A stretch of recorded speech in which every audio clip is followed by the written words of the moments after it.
Good evening and welcome to BATV News. I'm Kalila Reynolds. It's another quarter of fairly flat growth. The Planning Institute of Jamaica, PIOJ, released the preliminary growth numbers at its quarterly press briefing this morning. PIOJ Director General Wayne Henry says growth in the April to June quarter was curtailed by flooding earlier this year. Nordia Francis Williams reports. The government hopes to meet a GDP target of 5% by 2020, but the economy grew by just 0.1% in the first quarter of this year and 0.3% in the second quarter. That may make it more difficult to hit this year's growth target of 2.3%. But according to PIOJ Director General Dr. Wayne Henry, the numbers are still positive. Today we are reporting that real gross domestic product GDP in the Jamaican economy grew by an estimated 0.3% in the April to June 2017 quarter, compared with the corresponding quarter of 2016. The outturn for the April to June 2017 quarter largely reflected, one, the positive impact of continued strengthening of the global economy on some industries, including hotel and restaurants and manufacture. The PIOJ boss says bad weather and flooding during the quarter was a real impediment to growth. Further growth in the economy was stymied by adverse weather conditions associated with flooding, which occurred during the review quarter. This negatively impacted the performances of the agriculture, forestry and fishing, mining and quarrying, and the electricity and water supply industries. The preliminary cost of damage and loss related to the March to June rainfall events was estimated at $4 billion, or 0.2% of 2016 GDP. But the outlook for the third quarter is somewhat better. The PIOJ is projecting growth between 1% and 2% for July to September. For July to September 2017, growth prospects for the economy are generally positive, based on the anticipated strengthening of the performance of most industries relative to the similar quarter of 2016. Growth is expected to be in the range of 1% to 2% and will be supported by continued macroeconomic stability, with inflation of 0.6% recorded for July 2017. For BATV News, I'm Nordia Francis Williams. The first $300 million in loans to small tourism businesses has been fully dispersed, and another $350 million is on the way. Tourism Minister Ed Bartlett made the announcement at a press briefing this morning at the Tourism Product Development Company, TPDCO. The funds are part of the Tourism Enhancement Fund TEF Exim Bank loan facility for small and medium-sized tourism enterprises. Anthony Morgan reports. Last September, the TEF committed $1 billion to providing loans to small and medium-sized tourism enterprises (SMTEs) aimed at boosting the industry. An MOU was also signed with the Exim Bank to administer the revolving loan scheme and make disbursements to successful applicants. Minister Bartlett announced this morning that the first tranche has already been exhausted. Today we will offer the second tranche of 350. She's still asking for more. But for the fact that we are constrained, by fiscal arrangements, we could very well have said the final tranche would be given immediately. The demand has been strong, the take-up has been excellent, and you heard the testimonials of those who have been able to create jobs, enable growth, and build economic well-being. Up to August 29, the Exim Bank has received 28 completed applications for over $500 million in loans under the SMTE loan program. 22 applications totaling $409 million have been approved, and $311 million has been disbursed. That's $11 million more than the chart tranche. Minister Bartlett says the loans have enabled more growth in tourism. For me to be able to say to you today that the industry has expanded by 36% over the last 10 years. And that compares favorably to the overall economy itself that has expanded by only 6% over the same period. So tourism has grown 6 times the rate of growth of the GDP. According to the minister, loan applications fell in a number of categories, including attractions, small accommodations, food, shopping networks, and manufacturing. He says the variety should also persuade future investments in tourism. And we want this to be an example, I think, to the wider community of capital and banking and financial arrangements.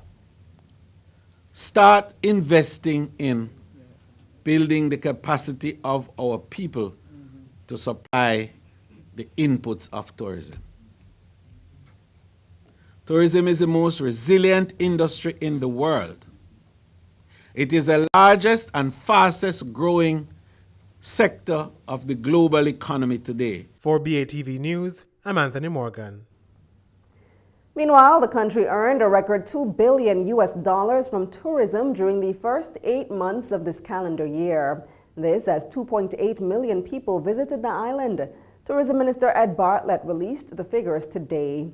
It's an increase of over 8% in gross foreign exchange earnings. In addition, cruise passenger arrivals were up 5% for the same period. Minister Bartlett says his mission is to increase the percentage of those $2 billion in earnings that stays in Jamaica. He says that according to the latest report from the World Travel and Tourism Council, this figure has risen to 70% on the consumption side. Overall, however, the retention of tourism earnings is about 30%. The minister says the Tourism Linkages Council is working to improve that to at least 50%.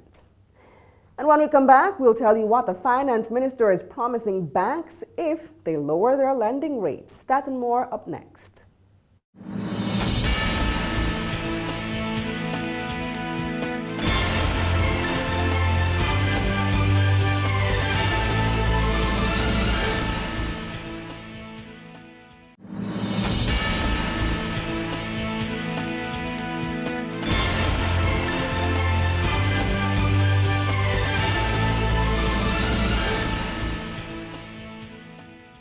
Welcome back.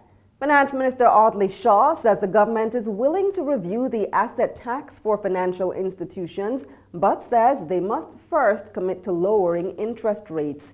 He was speaking at a press conference at the ministry on Friday. Here's more. According to the Bank of Jamaica, business loans have been averaging about 7.5%, but Finance Minister Audley Shaw says that's still too high, as lending institutions need to come down even further. He says lower rates will promote better financial inclusion. The trajectory of our debt is in persistent decline going down. We are doing our part. Now the private sector and our lending institutions need to step up to the plate, more aggressively head for single-digit interest rates as we promote greater financial inclusion to get our business sector, get our small businesses, everybody to understand, listen, let's formalize our economy, let's formalize our businesses, let's write business plans, let's do the research, let's do the marketing. Earlier this month, BOJ Governor Brian Winter said that only those businesses recording growth of at least 7.5% could afford to borrow at that rate. He says this excludes a large number of businesses, but it's the best most banks are offering now. New loan rates have declined over the past year and should fall further. From Bank of Jamaica's survey of credit conditions, interest rates on new loans offered to businesses fell by more than 2.5 percentage points over the year to March 2017. But financial institutions say the cost of doing business and the tax on assets are reasons for the high rates. Minister Shaw says he intends to review the asset tax, but says the institutions need to bring something to the table. I intend to review the asset tax, but this has to be a partnership. They must show us that they are heading out there to invite investors. Come in, let's talk. Let's find a way to get money into the hands of people who want to do business.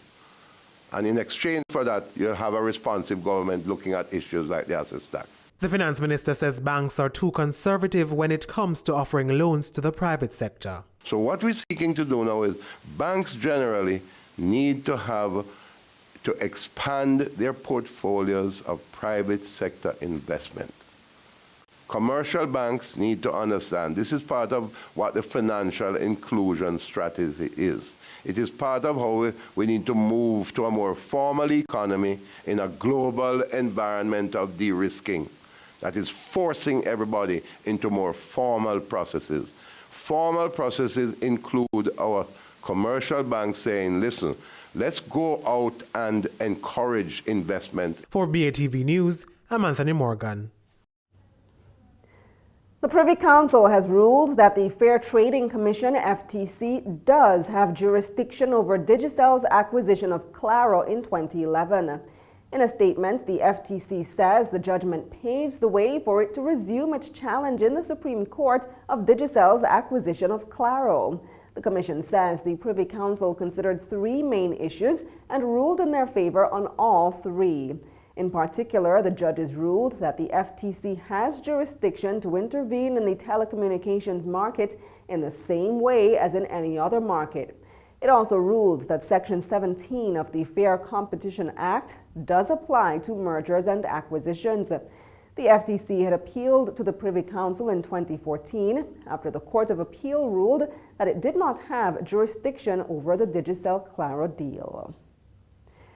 Effective tomorrow, a liter of E10 87 and E10 90 octane gasoline will each go up by $1.86 per liter at the pumps. Automotive diesel will also be going up by $1.44, while ultra-low sulfur diesel will be selling for $1.47 more. Kerosene is going up by $2.39 per liter, while propane liquid petroleum gas will be up by 50 cents and butane up 19 cents. And when we come back, is a new storm already threatening the Eastern Caribbean? This and more in regional and international news up next.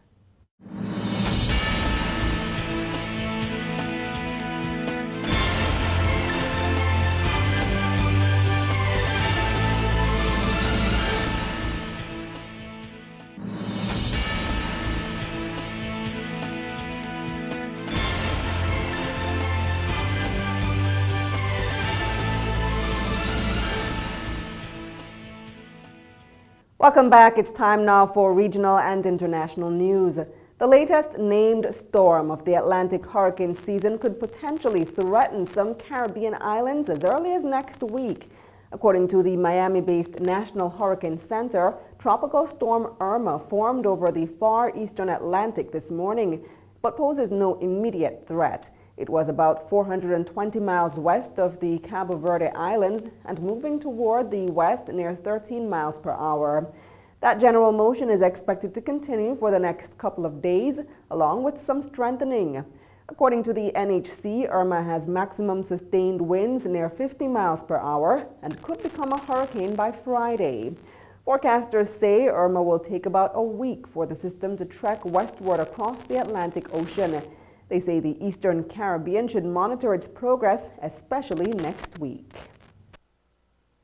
And authorities in the United States say water levels are peaking in parts of flood-ravaged Houston as thousands of people are continuing to flee their homes, putting emergency services and temporary shelters under increasing strain.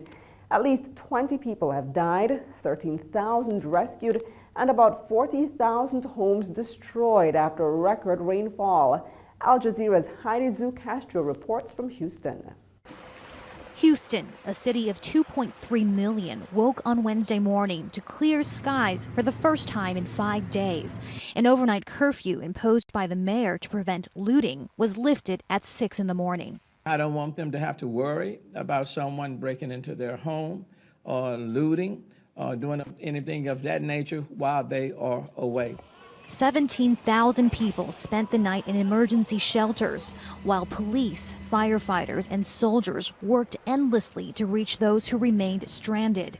At least 600 more people were rescued overnight. The operation right now is very clear. We're still in life-saving, life-sustaining mode. Not only are we performing through our partners at the Coast Guard, we're performing those life safety measures, but the life sustainment mission is huge. The rain over Houston may have stopped, at least for now, but some of this flooding may still increase.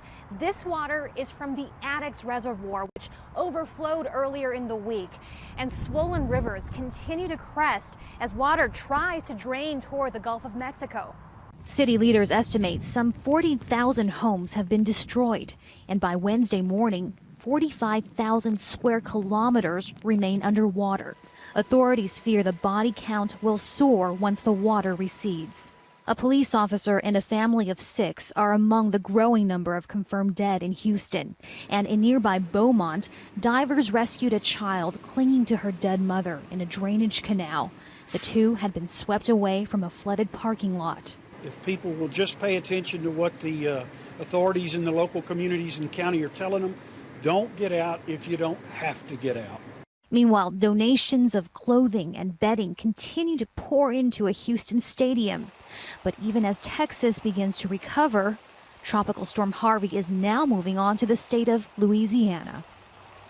The Australian government has told asylum seekers that it intends to cut housing and support benefits in a bid to get them to leave the country. The refugees had been brought over from Australian-run camps on Nauru and Manus Island for medical treatment, but now face an uncertain future. Al Jazeera's Yara Boumelhem reports from Sydney. This is not the first time asylum seekers brought to Australia from Nauru and Manus Island for medical treatment have been targeted. Last year there were protests over the potential deportation to Nauru of a 1-year-old baby being treated for burns in Brisbane. Baby Asher, as she was called, eventually stayed. Now the government has told some asylum seekers it will no longer provide them housing and support benefits. Lawyers working with those affected say their clients are in a difficult situation. One of the clients that I was working with was saying, how am I expected to do this by tomorrow to financially support myself? We've left people in a position of destitution. I think ultimately the decent and the humane outcome is that we let these people stay. Of the about 400 affected asylum seekers, 60 were given notice on Monday that they're on a new type of visa that expires in 6 months, and that housing as well as $160 every 2 weeks in welfare will be taken away. What happens after the 6-month visa expires is unclear, but in that period the government expects asylum seekers to return to Nauru, Manus Island or their country of origin. Those on Manus, however, say that there's nothing to go back to and that people are being cleared out of the facility there ahead of its closure in October.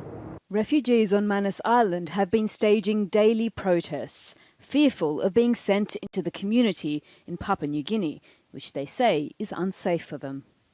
So if they are sending these people back to Manus Island, I am not sure where they're going to host these people, because there is literally no place for these people. The opposition says asylum seekers shouldn't be resettled in Australia, but vows to challenge what it calls the cruel welfare cuts in the Senate. Yara Boumelhem, Al Jazeera, Sydney. When Emmanuel Macron became the fresh young face of the French presidency 4 months ago, he did so with a landslide of support from voters who were looking for a new type of leader. But according to the polls, things have quickly turned sour. Polls show Macron's popularity has evaporated faster than almost any other leader. Al Jazeera's David Chater reports from Paris. First a meteoric rise, now a catastrophic fall. It seems Emmanuel Macron cannot escape hyperbole. His suave performance on the international stage has done nothing to help his image at home. This is one of the first biographies about to be published on the French president. The author told us his subject had an image problem of his own making. Being, in his words, a Jupiter-like figure, almost a king-like president. And his analysis was based in part on what he'd seen from working underneath the former president, François Hollande. Macron blamed Hollande's habit of talking too freely to journalists for sapping the prestige of the presidency and his single-digit ratings when he left the Élysée Palace. Faced with his own drop in the polls, the president has just appointed a new communications director. His MPs, though, think they can handle the problem themselves. It is our role as MPs and members of the government to be the link between the people and the president, so he continues to embody a distant vision, Utopian, but reachable. Utopiste. The debutante deputies in the National Assembly, though, have been widely mocked by the opposition for what it calls incompetence and amateurism during parliamentary sessions. Macron was elected in May with an overwhelming majority, but on a record low turnout. It was essentially a vote against the National Front. Now his government is being caricatured as an arrogant caste with a preference for the rich. He's far from the people, far from the workers, even though he talks a lot. These are just words as usual. It's the world of the wealthy and the influential. I worry about his age a little. I hope he will get things to move forward in France and that France will finally make useful reforms. Those reforms, especially to the labour laws, will present Macron with his highest hurdle next month when strikes have been called. He must spend his remaining political capital explaining why the country needs them. David Chater, Al Jazeera, Paris. Stay with us. Talking Stocks comes up next.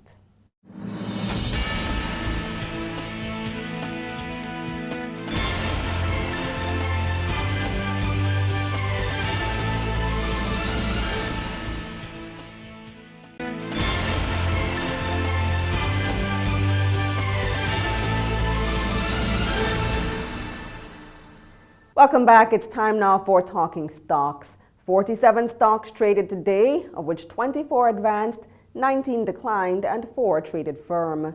The main JSE index advanced by 1,201 points to close at 255,849 points. The junior index also advanced by a little less than a point to close at 3,093 points. Over 6 million units traded, valued at more than $292 million on the Jamaican dollar market. And on the US dollar market, over 60,000 units traded, valued at more than 14,000 US dollars. NCB Financial Group, with over 3 million units changing hands, accounted for 43% of market volume. Jetcon Corporation was second, with over 1 million units trading. Cable and Wireless, with over 755,000 units, accounted for 10% of market volume. Main Event Entertainment Group was the top advancer, up 53 cents to close at $5.05, followed by Lasco Financial Services, up 39 cents to close at $3.99, and Supreme Ventures up 77 cents to close at $10.94. The main decliners were Cable and Wireless, losing 8 cents to close at $1, followed by Jetcon Corporation, down 37 cents to close at $4.63, and Barita Investments, down 64 cents to close at $9.58. In foreign exchange trading, the US dollar ended today selling for $129.33, while the Canadian went for $103.71. The British pound sold for $176.53 on average. And that's the news for this evening. But before we go, a recap of our top story. PIOJ reports 0.3% growth for April to June quarter. Although it's the 10th consecutive quarter of positive growth, it's also the second quarter in a row where growth has been relatively flat. Thanks for watching. For more content, visit our website at batvja.com. I'm Kalila Reynolds. Pleasant viewing.